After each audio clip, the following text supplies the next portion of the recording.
আমি কখনো কারো চোখে আমার জন্য মায়া দেখিনি। কেউ কখনো আমার পাশে বসে ভরসা দিয়ে বলেনি এত চিন্তা কিসের, সবকিছু একদিন ঠিক হয়ে যাবে। আমি তো আছি বোকা।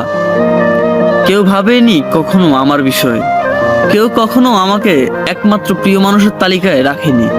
কোনোদিন কারো সুসংবাদ বা দুঃসংবাদে কেউ আমাকে প্রথমে জানায়নি। গানের লাইনে ভুল করে আমার নামটা গেয়ে ওঠেনি। আমার এমন কোনো বন্ধু নেই যে কিনা আমাকে অনলাইনে অ্যাক্টিভ না দেখলে অস্থির হয়ে যাবে, ঠিক আছে কিনা জানার জন্য উতলাভাবে মেসেজ দিয়ে ভরিয়ে ফেলবে ইনবক্স, কিংবা ছুটে আসবে ও শহর থেকে এই শহরে শুধু আমাকে দেখার জন্য। আমার এমন কেউ নেই যার আমার পছন্দ থেকে অপছন্দ সবই মুখস্থ।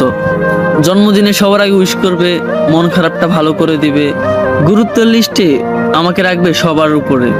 আমি কাঁদতে তার কাঁধটা বাড়িয়ে দিবে যাতে আমি তার কাঁধে মাথা রেখে কাঁদতে পারি, কিংবা আমি কাঁদলে সে বলবে কি রে তুই কাঁদস কেন, তুই কি এখনো ছোট।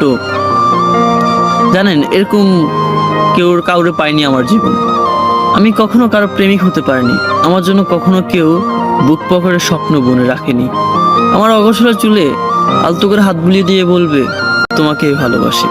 ভুল বানানের চিঠি লিখে কেউ আমার বইয়ের বাজে রাখেনি কখনো। আমার চোখ আড়ে কখনো একান্ত আমাকে ভালোবাসে এমন কেউ আসেনি। আমার পাশে হাত ধরে কেউ কখনো হাঁটেনি। আমার পাশে রিকশায় বসে এই গোটা শহরটা কেউ কখনোই ঘোরেনি। অতএব কেউ কখনোই আমাকে ভালোবাসেনি।